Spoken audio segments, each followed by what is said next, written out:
चल राजेंद्र। सर जी, आज तो आप बेटे को छोड़ने दिल्ली जा रहे हो ना? हाँ हाँ, शाम तक लौट आऊंगा। Good day sir.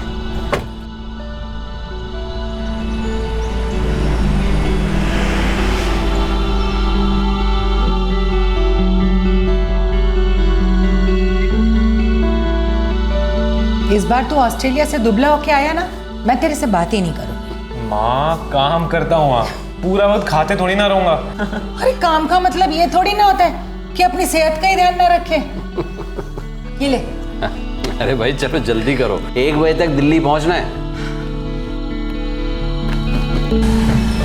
अपना ख्याल रखना। हाँ खुश रहे।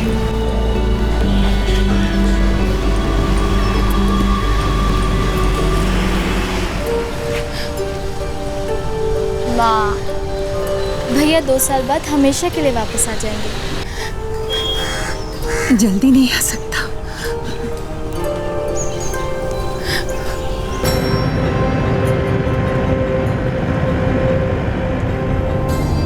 पापा पक्का 2 साल बाद अपना सब कुछ समेट के मैं यहीं कुछ अपना शुरू कर लूँ। तेरा जो दिल आए कर, पर तेरी माँ ने एक बात पक्की कर लिया, इस साल तेरी शादी कर देनी है बस। चेंज नहीं हो सकता। भाई कोई लड़की पसंद आएगी नहीं? पापा वो आप और माँ खुद तय कर लीजिए, आप जिससे बोलेंगे मैं शादी कर लूँ। और हाँ, आपको बस 1 साल सर्विस करनी है तो चुपचाप रिटायर हो जाना है। और बेटा मैं तो अब और कोई एक्सटेंशन नहीं, बहुत मेहनत कर ली आपने, अब आप अपनी सारी जिम्मेदारी मुझ पे डाल दीजिए। ठीक है बेटा, जैसा तू कहेगा करूँगा। जल्दी आ जाना, तेरे बिना घर सोना लगता है। मैं जल्दी आ जाऊंगा पापा, डोंट वरी।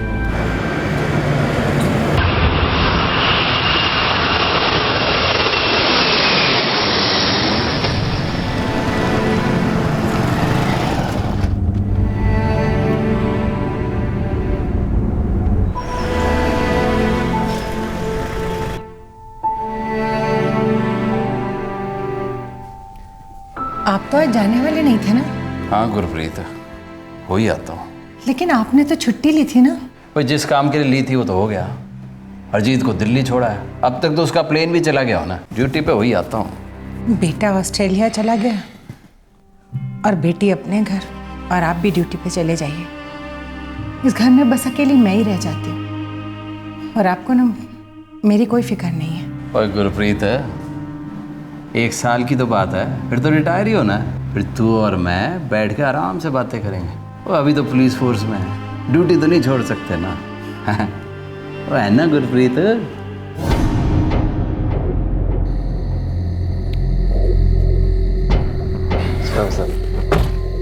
सर जी, मुझे लगा कि छुट्टी ली है तो नहीं आएंगे आज। और राजेंद्र, तू अब मत शुरू हो जा गुरप्रीत की तरह। हाँ चल गाड़ी चला। एक ईमानदार इंस्पेक्टर जर्नैल सिंह, जिनके रिटायर होने में सिर्फ 1 साल बाकी था। जून 2013 का दिन उनके लिए बहुत इमोशनल था, क्योंकि वो अपने बेटे को दिल्ली छोड़ने गए थे, जो कि ऑस्ट्रेलिया जा रहा था, और शाम तक वो चंडीगढ़ वापस लौट आए। ड्यूटी के पक्के जर्नैल सिंह छुट्टी पर होने के बावजूद नाइट पेट्रोलिंग के लिए तैनात थे। कोई नहीं जानता था कि यह रात कितनी मुश्किल होने वाली थी। सर जी, पूरे करियर में आपने एक दिन भी छुट्टी ली होगी? याद नहीं अब। मुझे तो लगता है एक दिन भी नहीं ली होगी। हाँ, बेटी की शादी में ली थी, और भी ली होगी कभी कभार।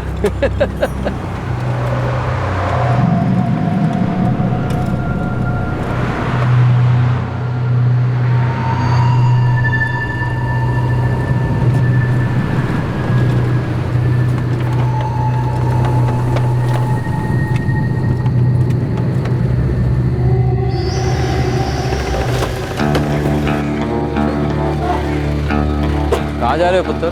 जी दिल्ली। पैदल जाओगे पुत्र? नहीं जी, वो रास्ते में बस खराब हो गई थी, तो हमने सोचा कि पास के बस स्टेशन तक चल के चले जाते। बैठ जाओ, हम छोड़ देंगे।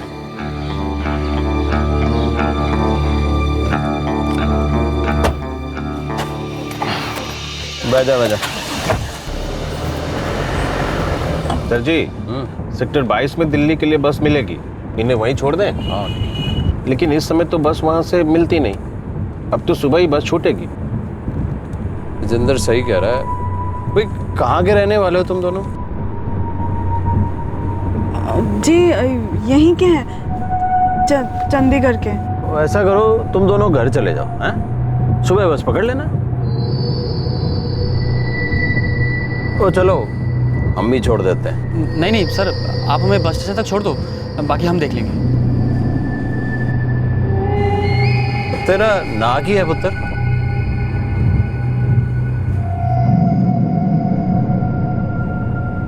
तेरा ना की है? सर बड़ी मेहरबानी होगी आपकी अगर आप हमें बस स्टेशन तक छोड़ दो। सर बाकी हम देख लेंगे, आप चिंता ना करो। घर से भाग गया हो क्या? ना नाम बता रहे हो ना पता। देखो मेरा शक बढ़ता जा रहा है पुत्र, और कुछ नहीं। सर हमारे घर वाले हमारी शादी से खुश नहीं हैं। अगर हम लौट गए तो वो हमको मार डालेंगे। कुछ नहीं कहेंगे, मैं हूं तुम्हारे साथ। चलो बताओ कहाँ के रहने वाले हो, बोलो। राजेंद्र थाने ले चल गड्डी। जी सर जी।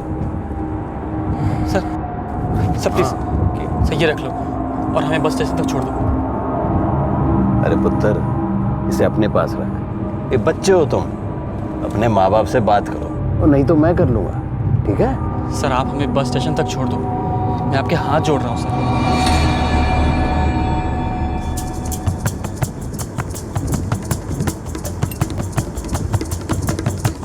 Constable Rajendra, constable Rajendra.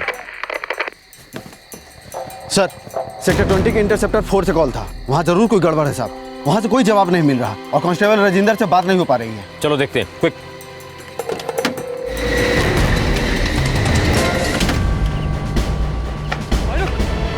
ज्यादा होशियारी की ना तो गोली मार दूंगा। सोचिए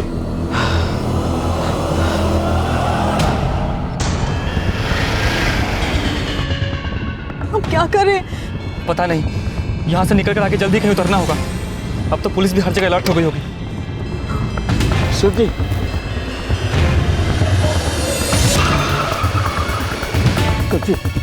सर जी क्या हुआ? कैसे हुई? कांस्टेबल रवि था सर जी पे अटैक करके गाड़ी लेके भाग गया। जल्दी हॉस्पिटल ले चलो। चलो सभी इंटरसेप्टर्स अलर्ट पे रहे। कांस्टेबल रवि इंटरसेप्टर 4 लेकर सेक्टर 20 से भागा है। सभी सेक्टर रोड्स ब्लॉक कर दो। आई रिपीट, सभी सेक्टर रोड्स ब्लॉक कर दो।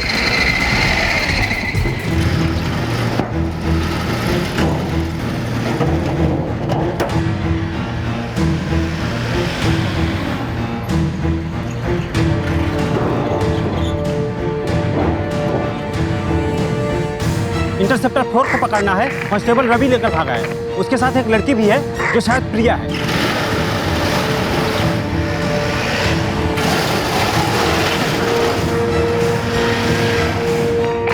इंटरसेप्टर 4 को रोकना है, इंटरसेप्टर 4 को रोकना है। बहुत जल्दी ये लोग हमें घेर लेंगे। हमें ये गाड़ी छोड़ कहीं भागना होगा। क्या बच के निकलने का कोई भी रास्ता है?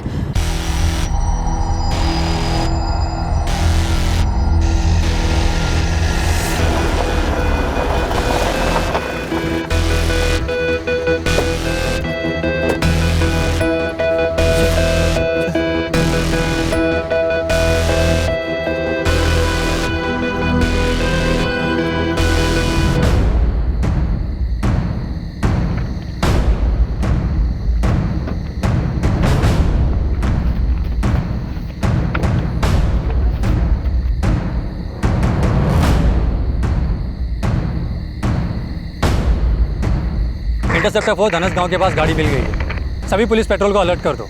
कांस्टेबल रवि और प्रिया कहीं आसपास ही पैदल भागने की कोशिश में होंगे। आई रिपीट, सभी पुलिस पेट्रोल और सभी पुलिस स्टेशन को अलर्ट कर दो।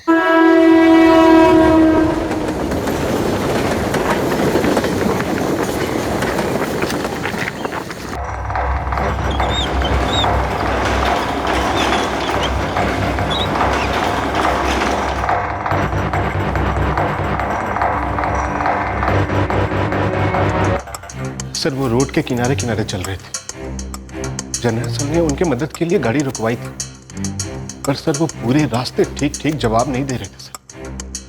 तभी जनरल सर ने पहचान लिया कि वो कांस्टेबल रवि है सर। क्या हुआ इनको? देखिए इमरजेंसी है, सर अंदर एडमिट है। पर हुआ क्या है पापा को? किसी ने उन पे हमला किया। मैं मैं उससे मिल सकती हूँ, मुझे अंदर जाना। देखिए मैम, इमरजेंसी है, थोड़ा धीरज रखिए। पर आखिर ये तो बताइए हुआ क्या है पापा को? एक कपल था, सर ने उनकी मदद करने की कोशिश की लेकिन उन्होंने जर्नैल सर पे हमला कर दिया।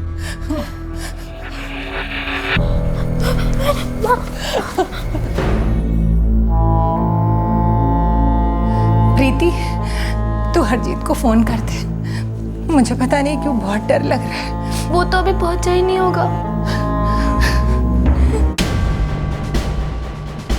सर, इंटरसेप्टर 4 धनसगांव के पास छोड़ी गई मिली है। अजय, काम करो, फोर्स के हर आदमी को अलर्ट कर दो। उन दोनों का पकड़ा जाना बहुत जरूरी है। उन्होंने 2 खून किए, एक सीनियर पुलिस ऑफिसर पे अटैक किया। अब इससे पहले कि वो कोई और जुर्म करें, उनका हिरासत में होना बहुत जरूरी है। सर,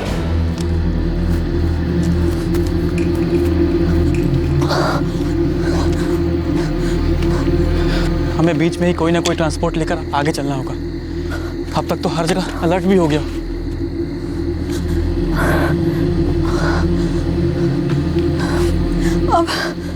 अब सब खत्म हो गया ना रवि? नहीं प्रिया, ऐसा मत सोच। जब तक हम खत्म नहीं होते तब तक नहीं।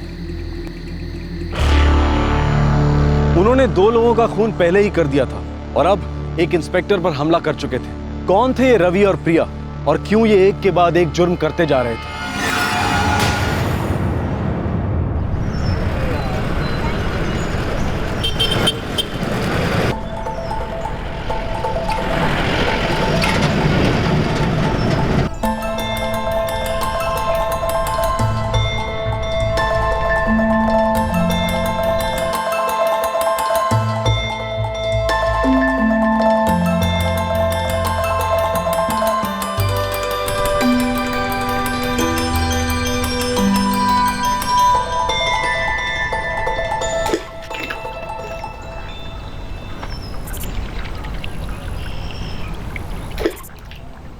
अच्छा, तो तू मेडिकल एग्जाम के बाद चंडीगढ़ जाकर पुलिस की नौकरी पे लग जाएगा। पहले मेडिकल एग्जाम क्लियर तो हो जाएंगे। वो तो तू हो ही जाएगा, मैं जानती हूँ। तो फिर मुझे चंडीगढ़ जाना होगा। और फिर तू वहाँ जाकर वापस नहीं आएगा, मुझे भी भूल जाएगा, है ना? क्यों? तेरे लिए वापस आऊँगा ना। लेकिन डर लगता है रवि, अगर तू नहीं आया तो? तेरे बिना मैं जीने की सोच भी नहीं सकता पगली।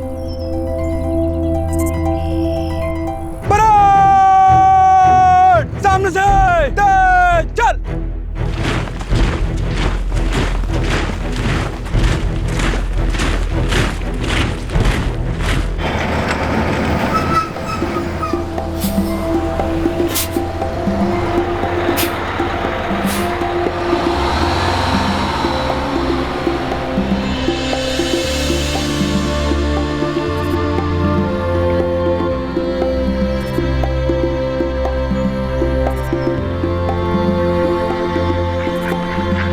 कैसा है तू?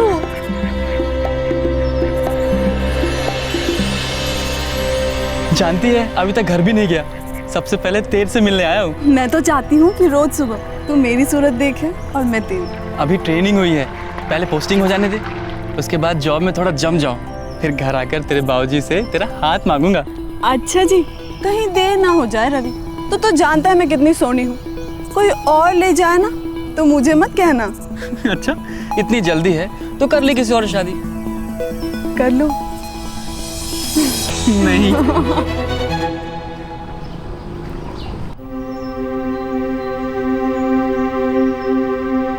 बाबूजी, प्रिया नाम है उसका। प्रिया? ये सुमेश जी की बेटी? हाँ बाबूजी। अरे वो तो तुम्हारे साथ स्कूल में पढ़ती थी ना? जी भैया। बचपन से चल रहा है क्या? ठीक है नरेश, तू एक काम कर, लड़की वालों के घर जाके उनसे बात कर। अगर वो लोग राजी हैं और सब ठीक ठाक है तो बात कर लेते हैं। जी बाबूजी। क्यों भाई, कब से चल रहा था ये सब कुछ? हमें तो मालूम ही नहीं पड़ा।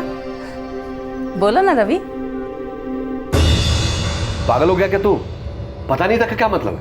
सच में बाबूजी, मुझे नहीं पता था। अब तो पता चल गया ना, अब भूल जा तू उसे। हम तेरे लिए दूसरी लड़की ढूंढ देंगे। माँ, मैं प्रिया से प्यार करता हूँ, उसी से शादी करूंगा, चाहे जो भी हो जाए। रवि होश में आओ, ये शादी नहीं हो सकती। अरे वो लोग भी नहीं मानेंगे और हम भी नहीं मानेंगे। अरे कुछ समझाओ इस बेवकूफ को। वो बहन लगती है इसकी। ये सब बकवास है बाबूजी, ऐसे कोई बहन नहीं हो जाती है। और अगर गोत्र एक है तो क्या भाई बहन हो गए?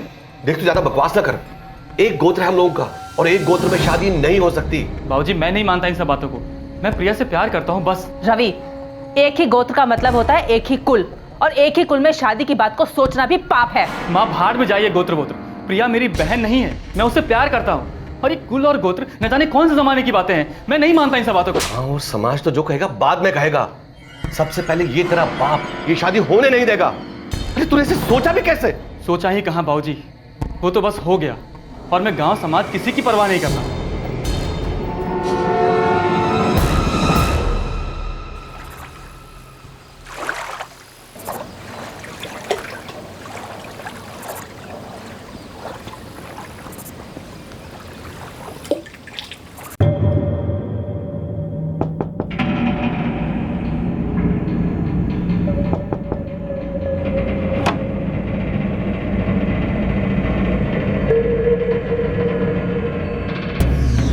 तेरे घर वालों के इतना समझाने के बावजूद भी तुझे अक्ल नहीं आई, फिर भी तेरी इतनी हिम्मत कि तुम उठाए चलाए मेरी बेटी का हाथ मांगने। चाचा जी, बाबूजी तो समझ नहीं रहे, आप तो समझो, हम दोनों प्यार करते हैं एक दूसरे से, फिर ये कुल और गोत्र कहां से आ गया बीच में? काश किसी ने ध्यान दिया होता जब तुम दोनों के बीच ऐसा पाप जन्म ले रहा था, तभी कुचल देते तो आज ये नौबत नहीं आती। तू चला जाए यहाँ से, ये शादी नहीं हो सकती, आज नहीं और कभी भी नहीं। और अगर आज के बाद तूने इस चौखट पर पांव भी रखा तो याद रखना कि रवि, कान खोलकर सुन ले तू, आज के बाद तेरा इस लड़के से कोई रिश्ता नहीं है। इतने लाड़ प्यार से पाला पोसा तुझे इसलिए कि तू इस तरह से हमें शर्मिंदा करे? इससे पहले कि कोई ऊंच नीच हो जाए, भूल जा इस लड़के को। दोनों परिवार शादी के लिए राजी नहीं होने वाले थे, ये तय था। और रवि और प्रिया एक दूसरे के बिना जी नहीं सकते थे। वो एक दूसरे से प्यार करते थे और बरसों पुरानी उस सोच को मानने को तैयार ही नहीं थे जिसके तहत एक ही गोत्र का लड़का और लड़की एक दूसरे के भाई बहन होते हैं।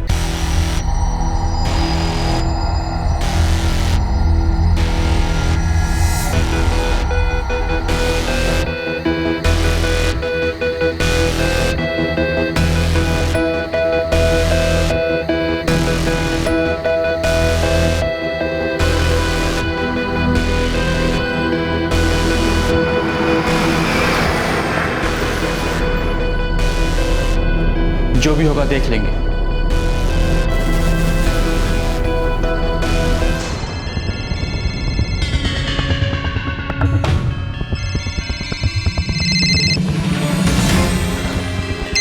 सुनिए, फोन तो घर में है। सब कुछ तय करके भागी है वो। भाई साहब, गलती हो गई। पता चलते ही उसकी शादी करवा देनी चाहिए थी। बाबूजी ये देखिए, रवि अपना फोन लेकर नहीं गया। तुझे पता ही नहीं चला वो कब गया? नहीं बाबूजी, मैंने तो सोचा भी नहीं था कि वो इस तरह भाग जाएगा।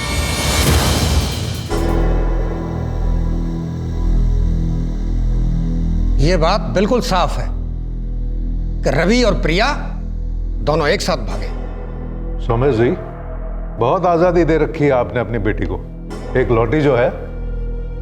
प्रताप जी, आपने अपने बेटे रवि को शहर में जाके नौकरी ढूंढने की आजादी दी, जबकि वो आपके बड़े बेटे की तरह गांव में रह के खेतीबाड़ी कर सकता था। ना उसे ये शहर की हवा लगती और ना ये नौबत आती। देखिए जी, जो हुआ सो हुआ। अब लकीर को पीटने से सीधी तो नहीं होगी ना। जैसे सोमेश जी अपनी बेटी से नाराज है, वैसे ही मैं अपने बेटे पे बहुत गुस्सा हूं। मैं जानता हूं कि उन लोगों ने परंपरा का उल्लंघन किया है। मुझे तो यह समझ में नहीं आता कि इतने बरसों से वो दोनों एक दूसरे को चाहते थे और किसी को पता ही नहीं चला। और जब पता चला तो दोनों परिवारों के मना करने के बावजूद वो लोग घर से भाग गए, लेकिन फिर भी किसी को कुछ नहीं पता। भगवान कसम, मुझे नहीं पता था कि वो लोग कुछ ऐसा करने वाले थे। जुगल, रूपेश, राकेश, तुम तीनों रवि के सबसे करीबी दोस्त हो। फिर ये कैसे हो सकता है कि तुम तीनों में से किसी को कुछ भी पता नहीं? हम बचपन के दोस्त हैं रवि के, ये बात तो सच है। लेकिन हम सच कह रहे हैं, हमें ये बात बिल्कुल नहीं पता थी कि रवि और प्रिया के बीच में कोई चक्कर चल रहा है। प्रिया तो कभी ऐसा कुछ भी नहीं बोली। देखो जी, अगर मेरी बेटी ने उनकी जरा सी भी मदद की है तो 100 राब की मैं इसको छोड़ूंगा नहीं। देखो, सबसे पहले उन दोनों को हमें ढूंढना होगा। जो भी गलत हुआ है उसे ठीक करना होगा। ऐसी मिसाल हम कायम नहीं रख सकते, ये हमारे परंपरा के खिलाफ है। प्रताप जी, सोमेश जी, बड़ी हैरानी की बात है, आप दोनों ही जानते थे कि वो एक दूसरे से शादी करना चाहते, फिर भी आपको जरा भी अंदाजा नहीं हुआ कि ऐसा कुछ हो सकता है। बावजूद इसके आपने कोई सही, कोई ठोस कदम नहीं उठाया।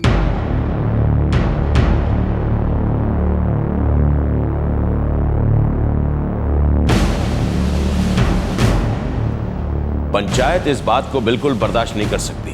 आज एक घर में हुआ है, कल 2 घरों में होगा, फिर 3 घरों में होगा। लेकिन फिलहाल यह करना है कि रवि और प्रिया को ढूंढना और उन्हें वापस लाना। और इस काम में पूरा गांव आपकी मदद करेगा। क्योंकि ये बात साफ है कि इन दोनों परिवारों को सब कुछ पता था, फिर भी इन्होंने कोई सही कदम नहीं उठाया। इसलिए पंचायत ये फैसला लेती है कि आज के बाद इन दोनों परिवारों का हुक्का पानी बंद, कोई नाता नहीं रखेगा इनसे तब तक जब तक लड़का और लड़की दोनों वापस नहीं आ जाते, और जो गलत हुआ है वो सही नहीं हो जाता।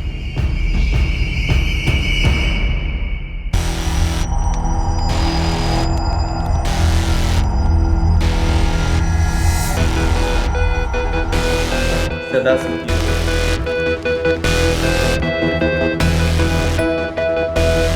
या तो हमारे घर वाले हमारे रिश्ते को स्वीकार करेंगे या फिर हम कभी घर नहीं लौटेंगे।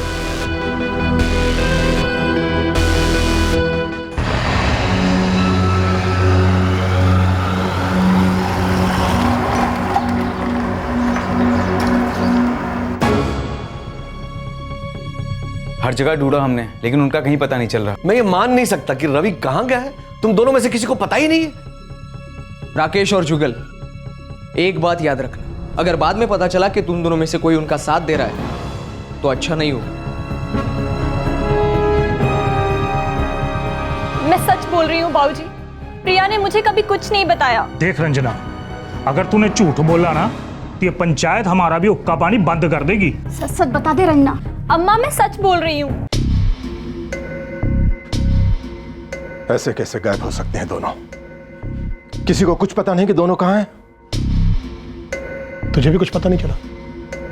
बेटी ने कपड़े लत्ते सामान सब बांधा होगा और भाग गई।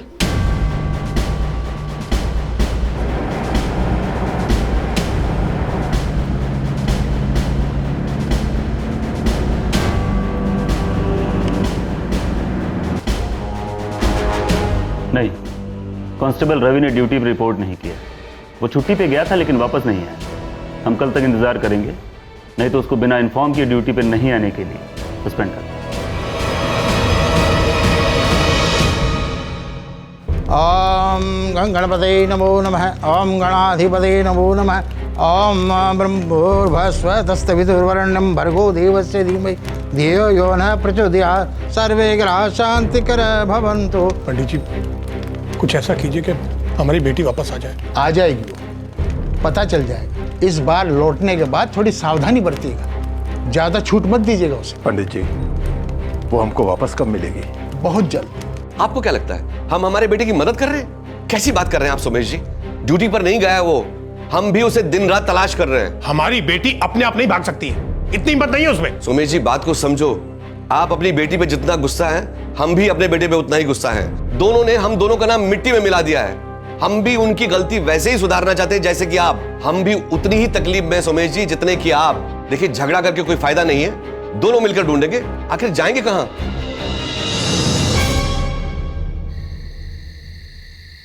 अबे गधे, उल्लू के पट्टे साले सबको मरवाएगा राकेश। मुझे क्या पता था यार, पंगा पड़ जाएगा। साले तुझे पता नहीं था? और जब पता चला कि बवाल हो गया तो मुंह क्यों नहीं खोला? डर गया था मैं। मुझे लगा कि मैं सब कुछ बताऊंगा तो वो सब लोग उल्टा मुझ पर ही झपटेंगे। तू अभी जा और रवि के बाप को सब कुछ बता दे। तुम भी चलो ना मेरे साथ। नहीं, तू अकेले जा। हाँ, मैं भी नहीं आऊँगा। साले दोस्त हो तुम मेरे। बात अब दोस्ती की नहीं है राकेश, गाँव की है, और वो तू ही है जिसने सच छुपाया है। हाँ, वैसे भी हमें कुछ पता नहीं था, अब तूने बताया तो मालूम चला। अब या तो तू जाके सबको सच सच बता दे, या फिर मैं जाके बताता हूँ सबको कि तुझे सब कुछ पता है।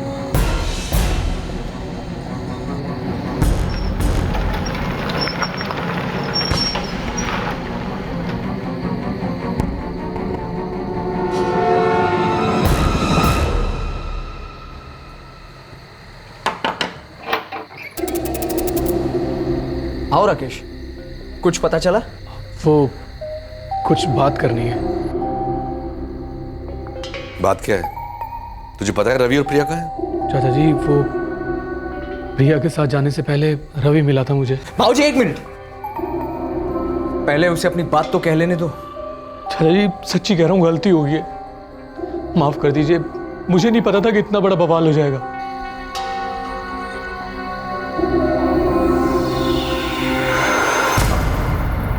है क्या? रवि तू कर क्या रहा है यार? प्रिया के साथ भाग रहा। मैं पागल हो गया क्या? चिंता मत कर, तेरे 25,000 मैं 1 महीने में लौटा दूंगा। बस तू अपना मुंह मत खोल। देख रवि, तू फंसेगा और हम सब अगर अभी नहीं किया तो जिंदगी भर के लिए मैं और प्रिया फंस जाएंगे अलग अलग। चलता हूं। है कहाँ वो? राकेश बता, कहाँ हैं वो लोग? वो अंबाला में है वो। चाचा जी वो शादी कर लिया उन्होंने।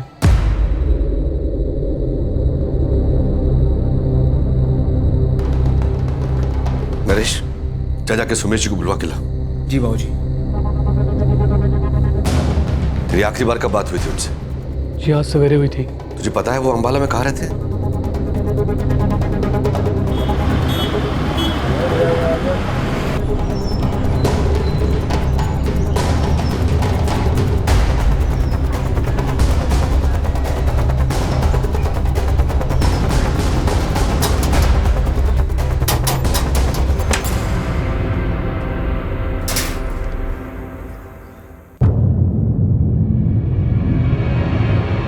तो सच कह रहा है? साले इतनी दूर क्या मजाक करने आऊंगा? तो क्या कहती है? हो सकता है मान गए हो। अरे हो सकता है नहीं, हो गया है। भरोसा नहीं है तुझे मुझ पर? मैंने बता दिया उन लोगों को कि तुम दोनों ने शादी कर ली है।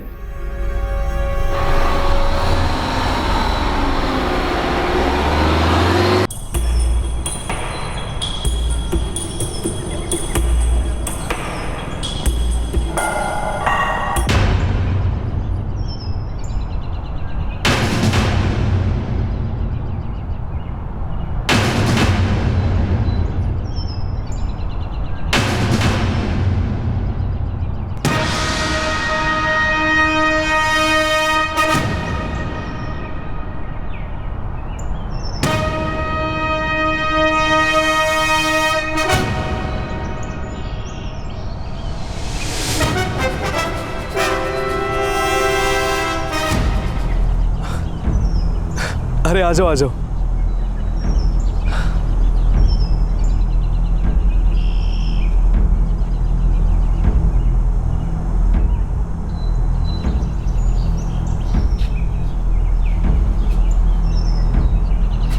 अब ये लोग वापस आ ही गए हैं। जो गलती इन्होंने की है उसे सुधार लो, ठीक है? चलिए।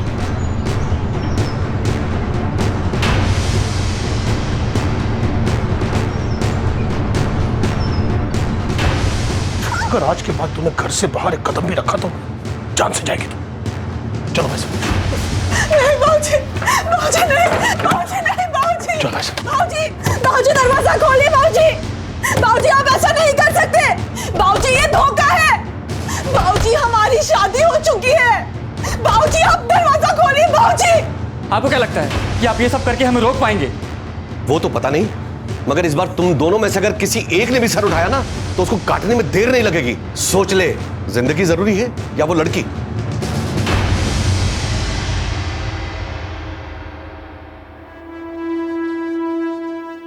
लड़के पे लगाम कसना मुश्किल है। एक काम करो, लड़की की शादी करवा दो और कहीं दूर करवा दो ताकि इन दोनों को आपस में मिलने का मौका ही ना मिले। और जब तक लड़की की शादी न हो जाए उसे बिल्कुल घर से बाहर मत जाने दो।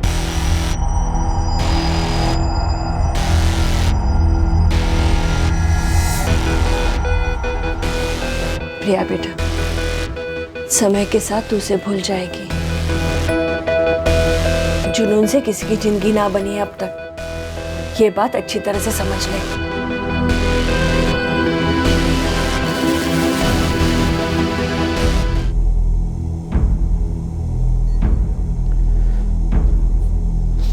उस लड़की को भूल जा और ड्यूटी पे जाना शुरू कर। देख, इस तरह दुखी रहने से या गुस्सा करने से कुछ नहीं होगा। ये होना लिखा ही नहीं था।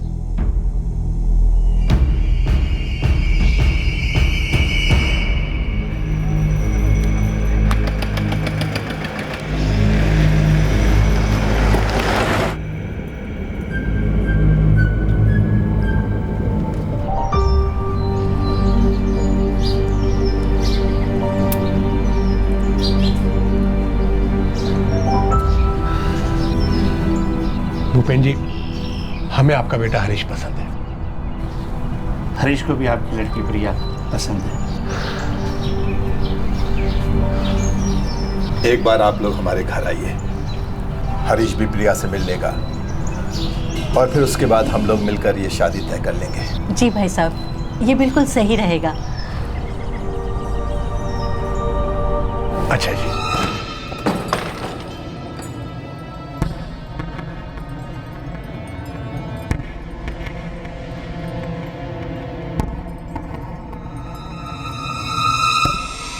ये कोर्ट के पेपर्स नहीं है।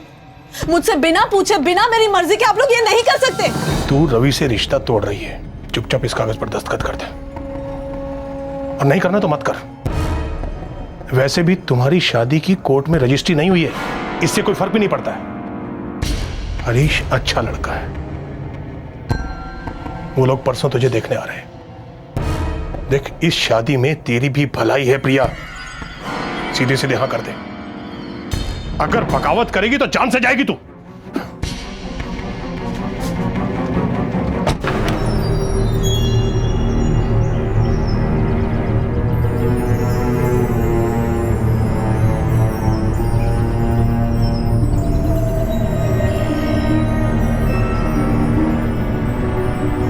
रवि, देख, प्रिया ने शादी के लिए हाँ कर दी है। देख, अब तू भी होश में है और नए सिरे से शुरुआत कर।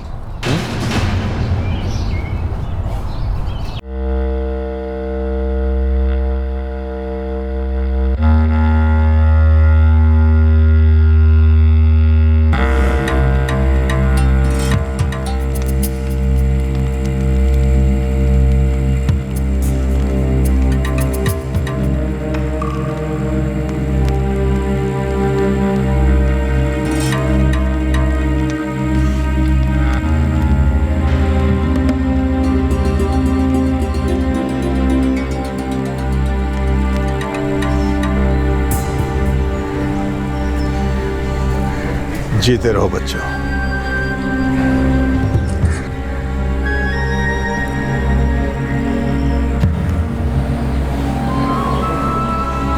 खुश रहे।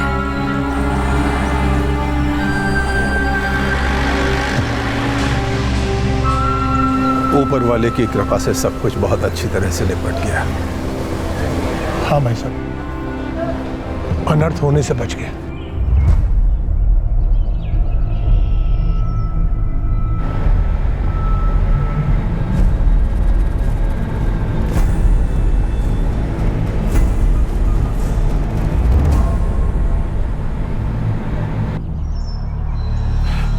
सामान पूरा रख दिया ना?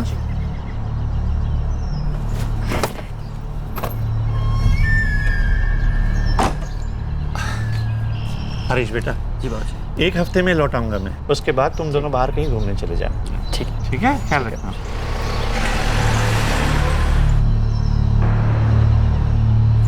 हरीश बेटा, बाहर कहीं बाद में चले जाना। पहले प्रिया को लेकर आसपास कहीं घुमाने ले जाओ। अकेला महसूस करती होगी ना?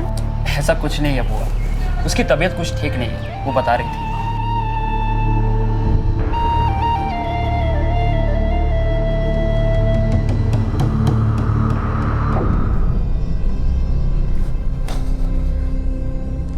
बेटा, जो वो उसे भूल जा। जिंदगी बहुत लंबी है, देख तेरे लिए इससे भी अच्छा रिश्ता आएगा।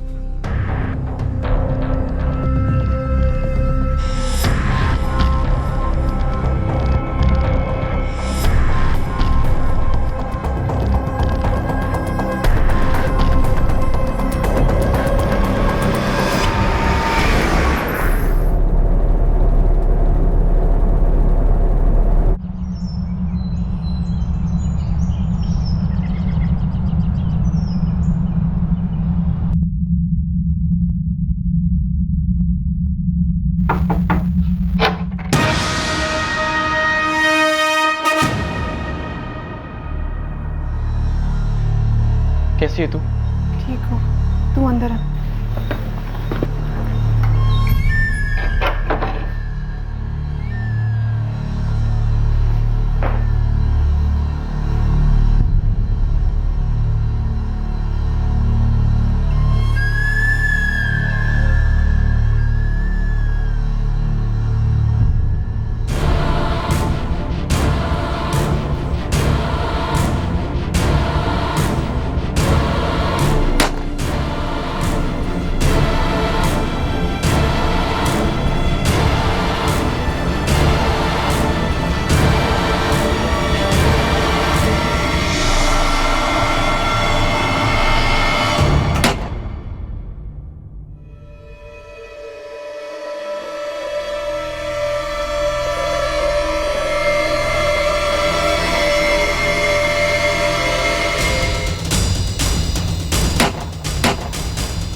चल उठ प्रिया, हिम्मत रख, उठ, सब ठीक हो जाएगा।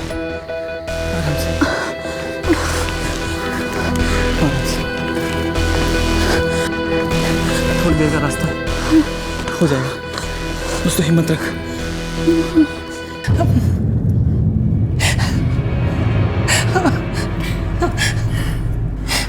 आपसे कहा था ना कि आप ड्यूटी पे मत जाइए, पर आप मेरा कहना कभी नहीं मानते।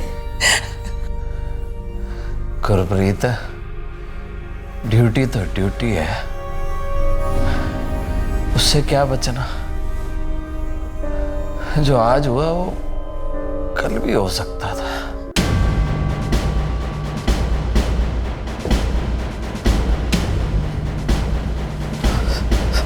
Relax general, relax. ठीक हूँ सर। हमें सब कुछ पता चल चुका है। सर, अफसोस है थोड़ी देर हो गई रवि को पहचानने में, नहीं तो उस वक्त तो हिरासत में होता। नहीं जनरल, हमें सब कुछ पता है। आपने पूरी कोशिश की है। हमारे डिपार्टमेंट का एक आदमी गुनहगार बन चुका है और 1 महीने से फरार है। ये बात हम सब के लिए बहुत ही शर्मनाक है। हम उस गुनहगार को और उस लड़की को जल्द से जल्द पकड़ लेंगे जनरल।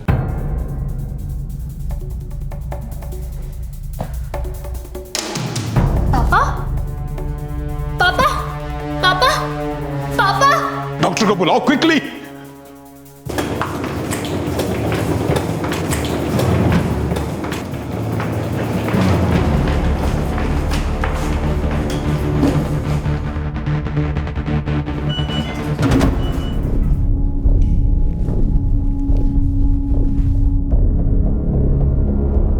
डॉक्टर साहब। कैसे हो? डॉक्टर साहब, मैं मिल सकती हूँ उनसे? हमने बहुत कोशिश की, मतलब? हम उन्हें बचा नहीं पाए।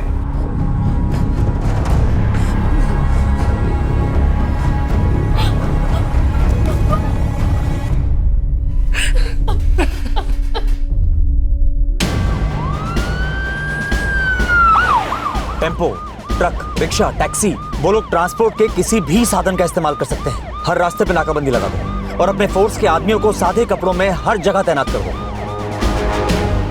सर, हाँ, जनरल सर अब नहीं रहे। तीसरा खून, इससे पहले कि वो दोनों कोई और जुर्म करें, उन्हें रोकना होगा।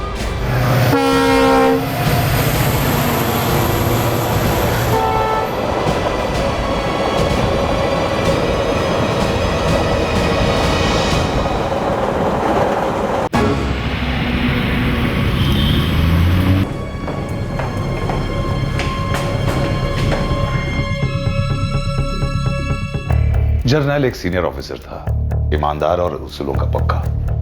सिर्फ 1 साल बचा था उसके रिटायरमेंट में। एक पुलिस ऑफिसर की इस तरह से मौत हमारी पुलिस फोर्स के मोराल के लिए अच्छी नहीं। सर, उनकी मौत का हम सभी को बहुत अफसोस है। हमें रवि और प्रिया को किसी भी हालत में गिरफ्तार करना होगा।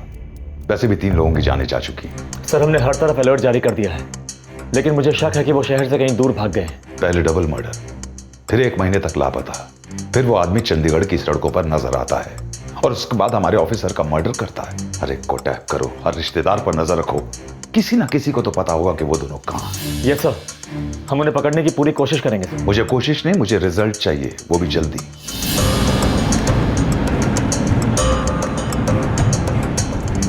सर, प्रिया की एक दोस्त है रंजना, उससे पूछताछ करें। सर, प्रिया ने पिछली बार उसी की मदद ली थी। पर दोबारा उसकी मदद लेंगे वो दोनों? सिर्फ 1 महीना पहले ही रवि ने प्रिया के पति हरीश और उसकी मां सुमित्रा की हत्या की थी और हरीश की बुआ को भी बुरी तरह से जख्मी किया। लेकिन रवि को कैसे पता चला कि प्रिया की शादी किससे और कहां हुई थी और वो हरीश के घर पहुंचा कैसे?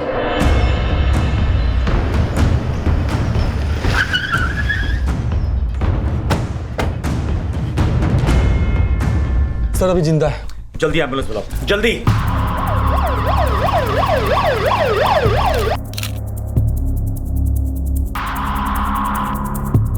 सब गोली की आवाज सुनी तभी मैं यहाँ भागा आया।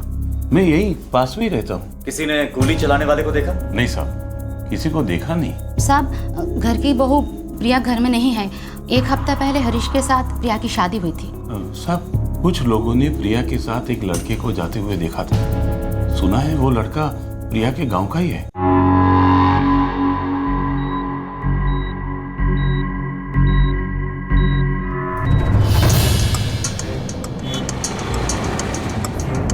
सर, वो औरत नीलम अब खतरे से बाहर है। बात करने की हालत में है? 2-3 घंटे बाद। और हाँ सर, हरीश के पिता भूपेंद्र कुमार दिल्ली से वापस आ रहे हैं, शाम तक पहुंच जाएंगे। ये प्रिया गोरार गांव की रहने वाली है।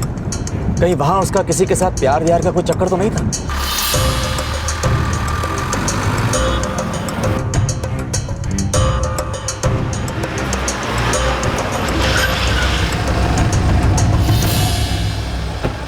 नहीं, ऐसा हो ही नहीं सकता। लेकिन ऐसा हो गया है। अभी 2 घंटे पहले एक लड़के ने हरीश और उसकी मां को गोली मार दी। उस लड़के ने हरीश की बुआ पर भी गोली चलाई, लेकिन उनकी किस्मत अच्छी थी, वो बच गई। और हादसे के बाद गांव वालों ने प्रिया को एक लड़के के साथ जाते हुए देखा है। प्रिया ऐसा कैसे कर सकती है? गांव से बाहर उसकी शादी कराई, कभी उसे घर से बाहर नहीं जाने दी। फिर वो दीपालपुर में ही ये बात कैसे पता चली रवि को? रवि? रवि कौन है?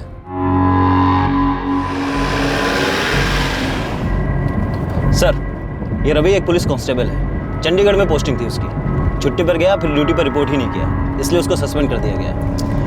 ये कोई पुराना चक्कर लगता है। अजय, एक काम करो, गांव वालों से पता करो कि आखिर इन दोनों की कहानी है क्या। सर,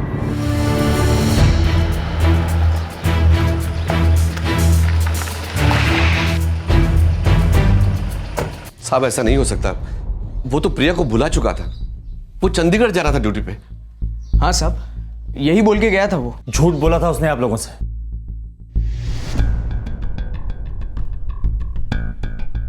साहब, उसको घर लेके आने के बाद वो एक बार भी प्रिया से नहीं मिला। वापस लेके आए मतलब? रवि का नंबर क्या है?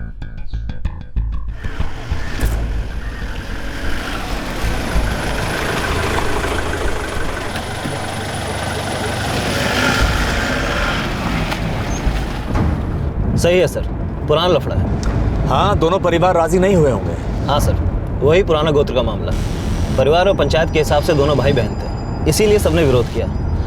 और फिर रवि और प्रिया ने भागकर शादी भी कर ली सर। फिर वापस क्यों आए? सर, रवि का एक पुराना दोस्त जिसने रवि और प्रिया को भागने में उनकी मदद की थी, वही उन दोनों को वापस गाँव में लेकर आया। और फिर गाँव वालों ने उन दोनों को अलग कर दिया। और मुझे पता चला है कि रवि को पता चले बिना प्रिया की शादी हरीश नाम के लड़के से करवा दी गई थी, वो भी गाँव से बहुत दूर। पर मुझे लगता है कि रवि को इस बारे में सब कुछ मालूम था। पर कैसे? सर, रवि के कुछ दोस्त हैं, उनमें से एक ने पिछली बार उनकी भागने में मदद की थी। हो सकता है उनमें से किसी ने बताया हो। बुलाओ सबको। और ये लो, ये रवि का मोबाइल नंबर है, इसे ट्रैकिंग पे डाल दो, पता तो चले आखिर रवि की मदद कर कौन रहा है।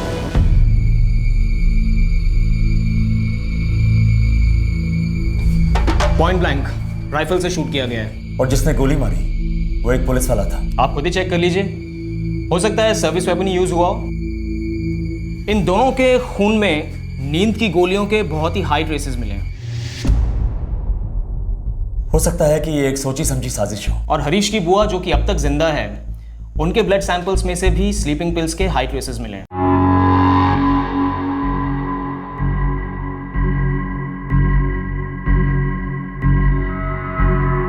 जी हाँ, नीलम जी के खून में स्लीपिंग पिल्स के ट्रेसेस मिले हैं। बात हो सकती है उनसे? हाँ, अब वो बोलने की कंडीशन में है। साहब हम सच कह रहे हैं, हमें नहीं पता कि रवि को कैसे पता चला कि प्रिया के ससुराल कहाँ पर है। हाँ साहब, हमें तो ये भी नहीं पता कि प्रिया की शादी किससे और कहाँ हुई। तुम्हारा दोस्त रवि वहाँ पर सर्विस राइफल लेकर गया था। उसने प्रिया के पति हरीश, उसकी माँ और उसकी बुआ तीनों पर ही गोलियां चलाई और उसके बाद वो प्रिया को लेकर वहाँ से भाग गया। मामले की गंभीरता को समझ रहे हो ना तुम लोग? हाँ साहब, लेकिन हम लोगों ने कुछ नहीं किया साहब। ऐसा कैसे हो सकता है कि बिना किसी की मदद के प्रिया के ससुराल जा पहुंचा, और जबकि प्रिया तो उसके कांटेक्ट में भी नहीं थी। साहब हमें सचमुच कुछ नहीं मालूम, और हमें तो लगा था कि वो दोनों एक दूसरे को भुला चुके हैं। हाँ साहब, और गांव में भी यही खबर थी साहब कि प्रिया शादी के लिए राजी हो गई है।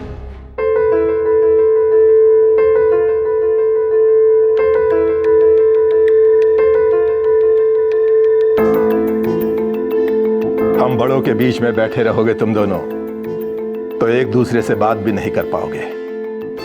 जाओ बेटा, बाहर बैठ के बात कर लो।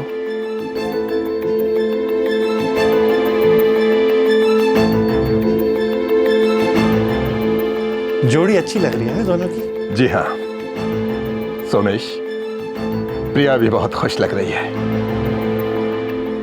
रवि को सबने यही समझाया साहब कि प्रिया अपनी मर्जी से शादी कर रही है, और ये सुन के वो काफी टूट चुका था, बहुत दुखी था साहब वो। हाँ सर, और हमें लगा कि उसने सच मान लिया।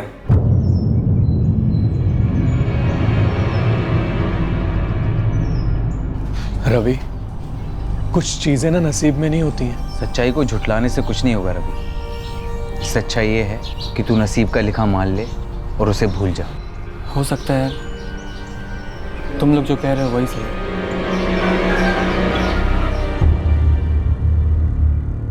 हमें कुछ नहीं पता सर,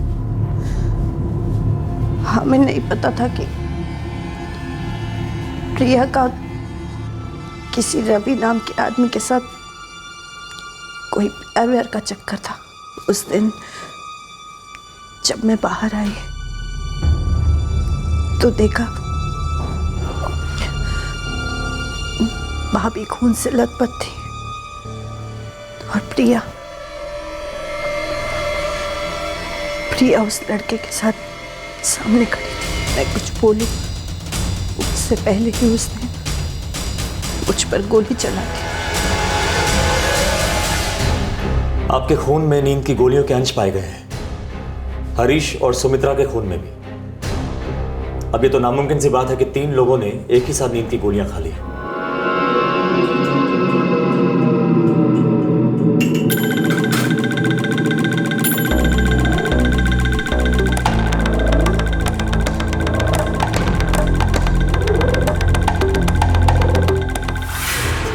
माँ जी,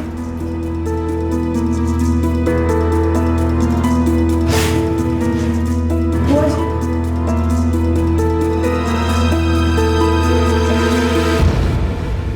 पता नहीं सर, पर क्या सच में प्रिया ने ये सब कुछ किया है? क्या सुबह की चाय में उसी ने दवाई मिलाई थी?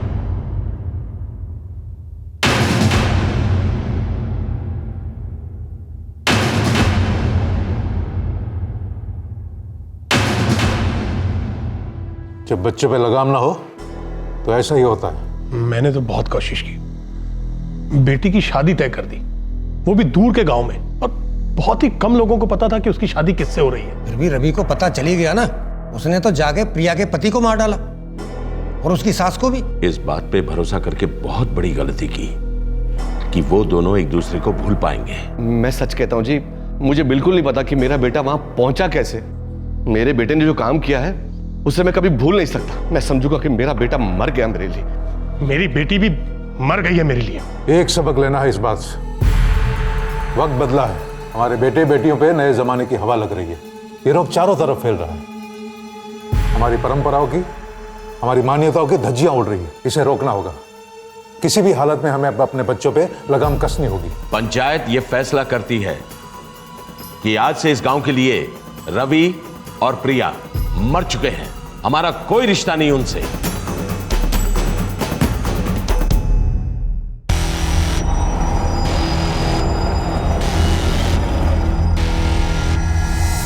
रवि, ऐसे कब तक भागते रहेंगे? जब तक भाग सकते हैं। हमारा तो अब कोई घर भी नहीं जहाँ हम लौट कर जाएं। हम जहाँ जाएंगे वहीं अपना घर बसा लेंगे, अलग अलग जगह देखेंगे। मेरा ना एक सपना है, मैं मुंबई जाना चाहती हूँ, वहाँ घंटों बैठकर समंदर देखना चाहती हूँ। ठीक है, हम लोग मुंबई भी जाएंगे।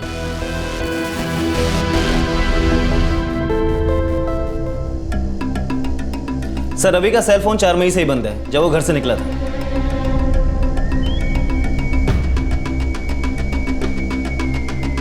कॉल रिकॉर्ड से और कुछ पता चला? सर, दीपकपुर गांव के एक मोबाइल नंबर से रवि को कॉल आई थी और रवि ने भी इस नंबर पे कॉल्स किए हैं। किसका नंबर है? हरीश कुमार, प्रिया का पति।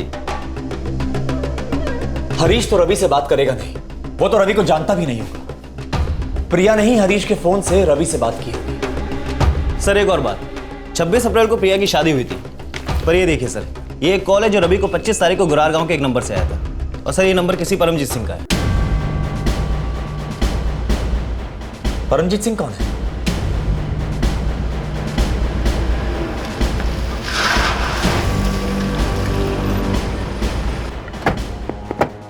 मेरे फोन से रवि को फोन, पर मैं उसे क्यों फोन करूंगा? अब ये तो आप ही को मालूम होगा, क्योंकि कॉल आप ही के नंबर से किया गया था।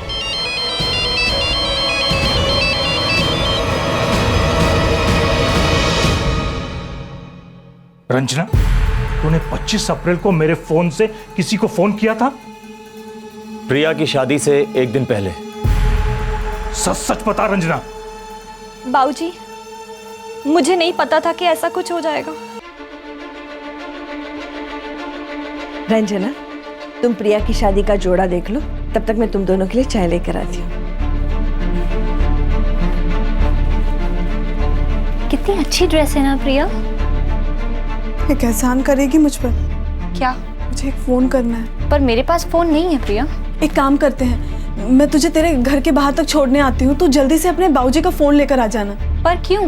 मुझे बस एक बार रवि से बात करनी है रंजना। प्रिया, अगर किसी को पता चल गया ना तो तेरे बाबूजी तेरी जान ले लेंगे और मेरे बाबूजी मेरी।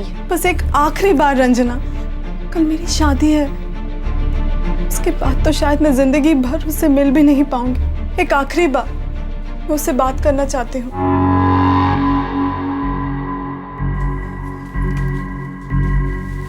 चटनी आपने लिखी ना? जी सर। 3 तरह की चटनी है। हाँ ठीक है। प्रिया बेटा, कहाँ जा रही हो? कहीं नहीं बाबूजी, बस बाहर तक। रंजना अपने घर से कुछ चूड़ियां लेकर आ रही है, वो ही देखने जा रही थी। अच्छा अच्छा, जल्दी आ जाना बेटा। हाँ बाबूजी, अभी आई।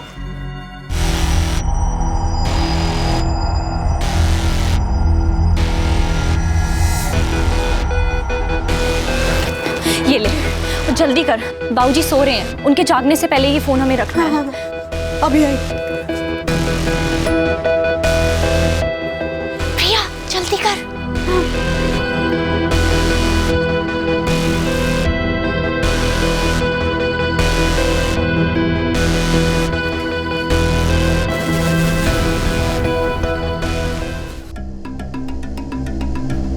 प्रिया ने यही कहा था कि उसे आखिरी बार बात करनी है। मुझे नहीं पता था कि वो ये सब सोच रही है। एक मिनट रंजना, इससे पहले कितनी बार तुमने प्रिया की मदद की है? मैं तुमसे पूछ रहा हूं, कितनी बार? फोन पहली बार दिया था साहब, पर वो हर बार कोई ना कोई चिट्ठी भिजवाती रहती थी रवि को। उसी ने मुझे कहा था रवि को उसकी शादी के बारे में बताने के लिए। पहले किया साहब, फिर डर गई, बंद कर दिया चिट्ठी देना। Sir, murder weapon service rifle है जो रवि को इश्यू किया गया था। इस सर्विस राइफल की ही गोलियां हैं, इस पर निशान भी है। इसमें कोई शक नहीं है कि ये आर्मरी के हैं। ऐसा कैसे हो सकता है? रवि को ना ही राइफल सैंक्शन की गई थी ना ही गोलियां। वो सस्पेंड हो चुका था। सर, रवि ने 5 मई 2013 की सुबह पुलिस की आर्मरी से ही राइफल हासिल की थी।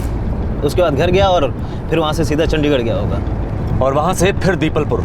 पर सर एक कंफ्यूजन है। सर्विस रूल्स के मुताबिक ही हथियार ड्यूटी लिस्ट चेक करने के बाद दिया जाता है, जबकि ये बंदा तो सस्पेंड था। मतलब साफ है अजय, वहां भी किसी ने उसकी मदद की थी।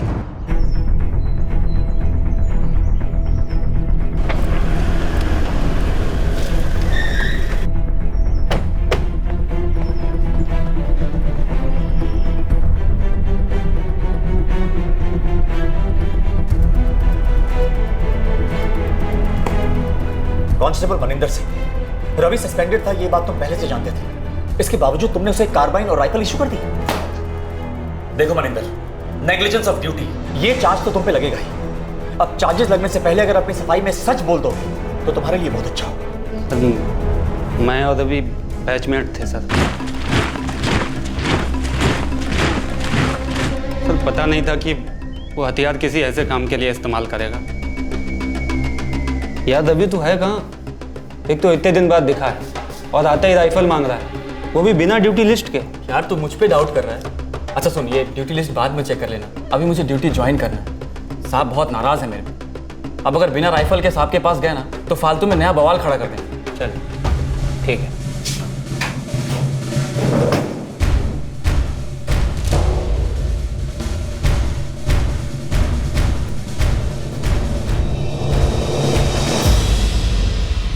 थैंक्स यार। मिलना, गायब मत हो जाना।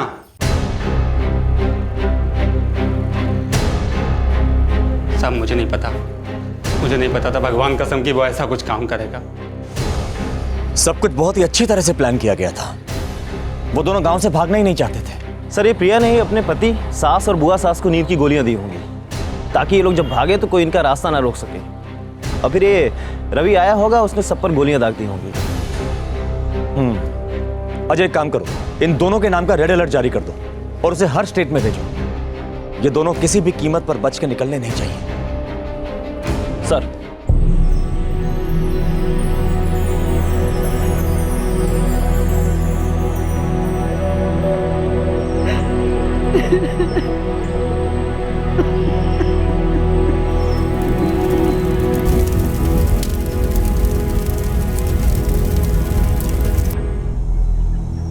गलती हो गई भूपेंद्र जी। ये गलती नहीं है सोमेश जी, आपने गुनाह किया।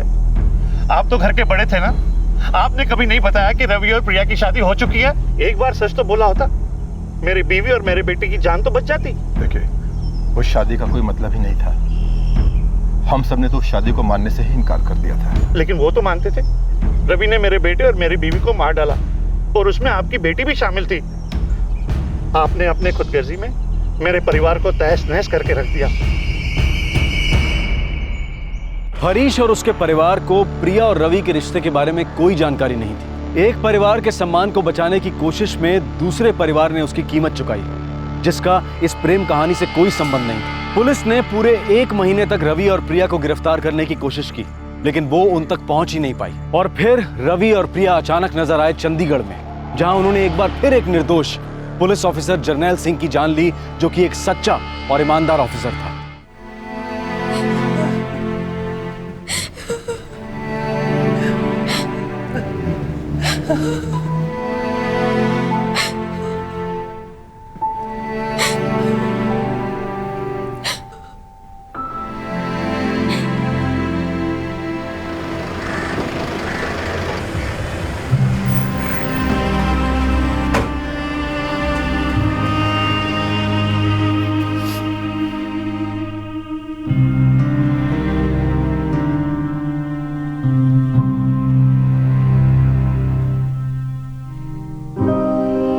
आपको बस 1 साल सर्विस करनी है, फिर चुपचाप रिटायर हो जाना है। और बेटा मैं तो अब और कोई एक्सटेंशन नहीं, अब अपनी सारी जिम्मेदारी मुझ पे डाल दो। ठीक है बेटा, जैसा तू कहेगा करूंगा।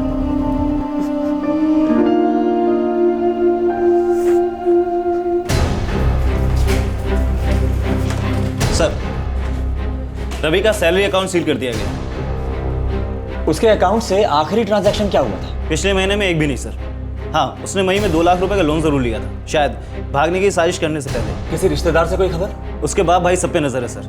उसकी एक बुआ भी है सर, चंडीगढ़ में रहती है, उस पर भी नजर है। Good afternoon sir. क्या प्रोग्रेस है राजेश? सर हमने रवि के हर रिश्तेदार को ट्रैकिंग पे डाल दिया है। फिर भी कुछ पता नहीं चला? अभी नहीं सर, लेकिन आप भरोसा रखिए, हम बहुत जल्द उन्हें ढूंढ लेंगे। तरीका कोई भी हो, कोई फर्क नहीं पड़ता। मुझे वो दोनों अपनी हिरासत में चाहिए। Is that clear? जी सर।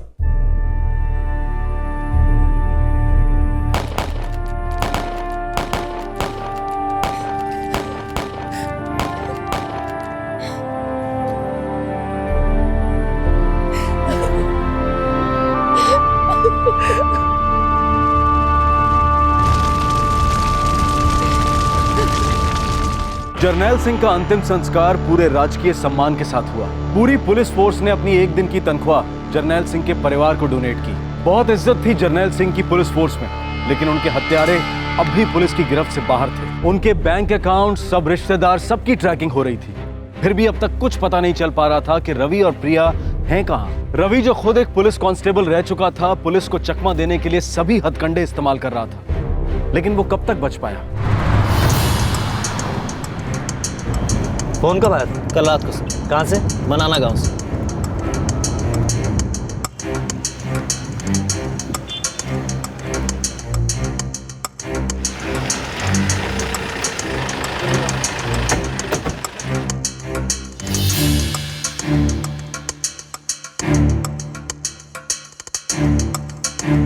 याद नहीं साहब।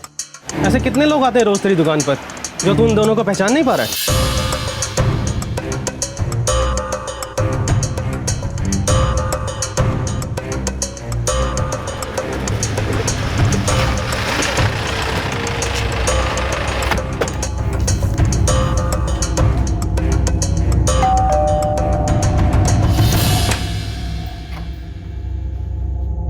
शीला जी। जी। आप रवि कुमार की बुआ हैं?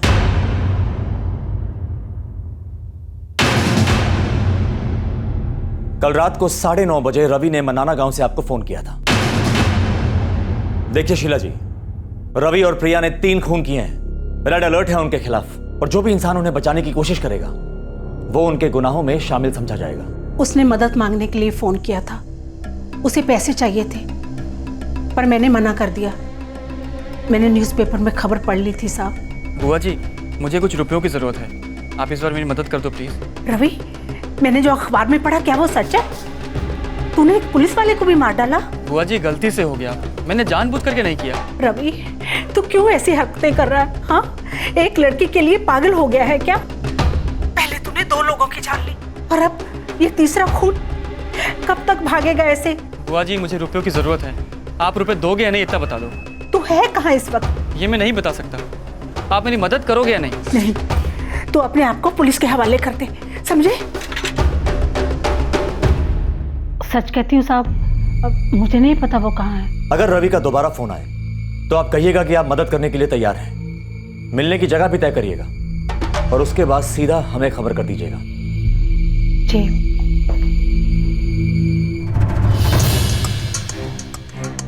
देखिए शीला जी, रवि जितनी जल्दी गिरफ्तार होगा उसके लिए उतना ही अच्छा है। 3 खून किए हैं उसने, समझ रही है ना आप? सर, ऐसा लगता है कि वो लोग मनाना गांव से निकल चुके हैं। देखते हैं कहां तक भागते हैं। उनके पैसे तो खत्म होने को हैं, वो ज्यादा दूर नहीं जा सकते।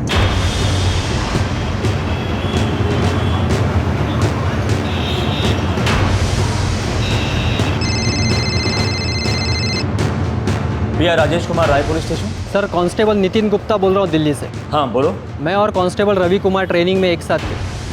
अभी कहाँ है वो पता है? वो मेरा दोस्त है, कल रात फोन आया था उसका, मदद मांग रहा था, पर मुझे पता था चंडीगढ़ पुलिस को उसकी तलाश है। कहाँ है वो?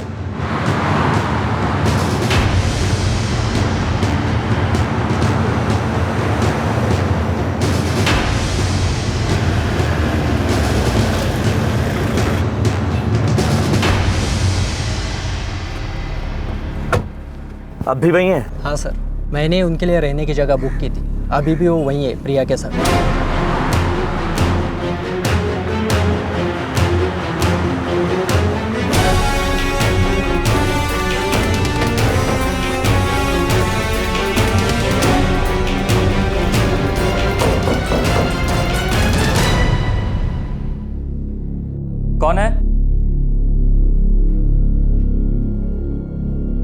रवि, नितिन हो। हाँ रुक, आ रहा हूँ।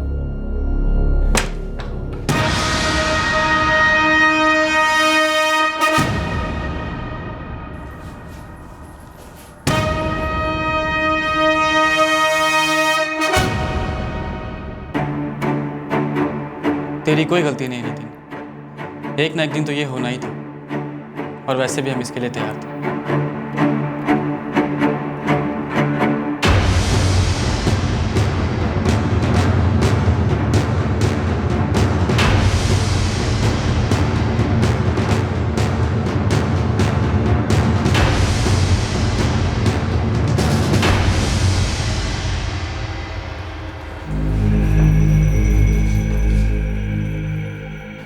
सर, मैं अपने सारे गुनाह कबूल करने को राजी हूँ, बस एक विनती है आपसे। तुम्हें क्या लगता है ये गेस्ट हाउस है जहां हम तुम्हारी विनती का इंतजार कर रहे हैं?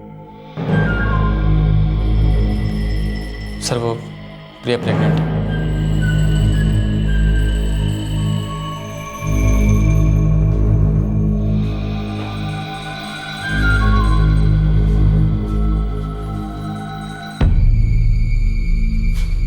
सर, हरीश और उसकी माँ को मैंने ही मारा था, उसकी बुआ को भी गोली मैंने मारी। सब सोची समझी साजिश थी, है ना? जी सर। शादी करने को हाँ कह दे, अभी बागी बनेंगे तो तेरी भी जान जाएगी और मेरी भी। तू हाँ कर ले, फिर मैं कोई ना कोई रास्ता ढूंढूंगा। सर, हमने सबसे बड़ी गलती की अपने दोस्त राकेश की बात पर भरोसा करके और गांव आके। वापस ही नहीं आना चाहिए था। सर, आप ही बताओ ना, क्या मतलब होता है इन गोत्र वोत्र का?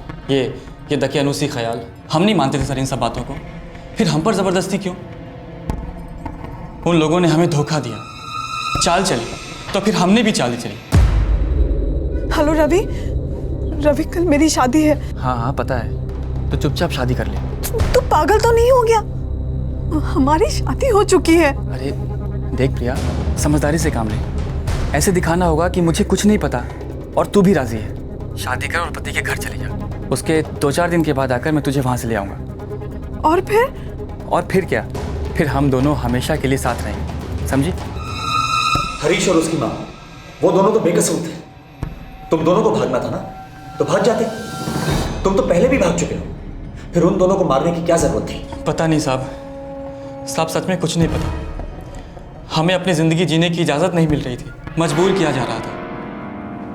उस वक्त कुछ सोचा नहीं कि क्या सही और क्या गलत। जो ठीक लगा वो कर दिया।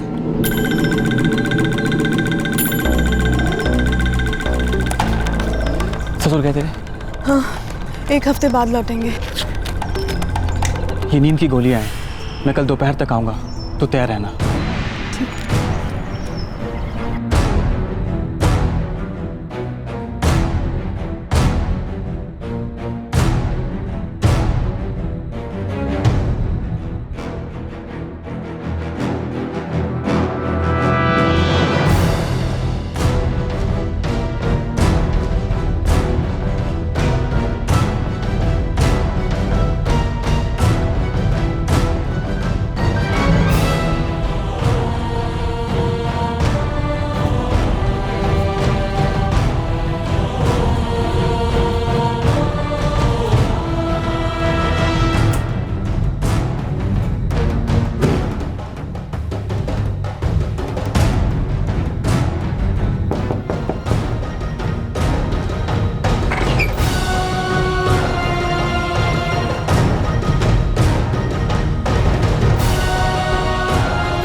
नींद में थे वो लोग, बेचारे अपनी जान भी नहीं बचा सकते थे। ऐसे बेकसूर लोगों की तूने जान ले ली। और जर्नैल सर, उन्होंने तो तुम्हारी मदद की थी। तुम जानते भी हो वो कितने सीनियर अफसर थे। सर, मैंने उनसे कहा था बस स्टेशन तक छोड़ दो। सर, उनसे मेरा कोई लेना देना नहीं था और ना ही उन्हें नुकसान पहुंचाने का मेरा कोई इरादा था। सर, मैं ऐसा कुछ भी नहीं करना चाहता था। सर, हमने थोड़ी पुलिस की गाड़ी रोकी थी, हम तो अपना रास्ता ढूंढ रहे थे बस स्टेशन तक के लिए। हम तो भाग जाना चाहते थे सर, इस शहर से दूर, हमेशा के लिए। 3-3 लोगों की जानें लेकर तुम कितनी दूर जा सकते थे? सर, हमें मालूम था कि हम ज़्यादा दूर तक नहीं जा सकते। हमने जब पहला जुर्म किया था तभी मालूम पड़ गया था कि हम बचेंगे भी नहीं। सर, आप ही बताइए, जो रिवाज कानून को मंजूर नहीं है, देश के संविधान के हिसाब से जायज़ नहीं है। ऐसे दकियानूसी रिवाजों का राज अभी क्यों है हमारे समाज में? और इसी सोच को हम अपनी संस्कृति और परंपरा कहते हैं। सर, ऐसी सोच के साथ हम जिंदगी नहीं जी सकते।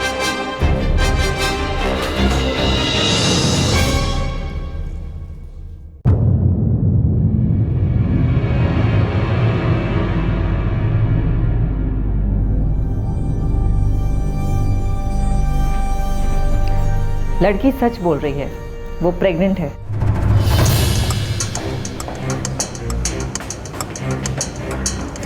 सर, हमने वो सर्विस राइफल और कार्बाइन हासिल कर ली है जिससे हरीश और उसकी मां का खून हुआ था। और सर, वो लड़की प्रिया प्रेग्नेंट है। एक काम करो, लड़की को जो मेडिकल हेल्प चाहिए उसे दे दो और जल्द से जल्द उन दोनों के खिलाफ चार्जशीट फाइल करो। Yes sir.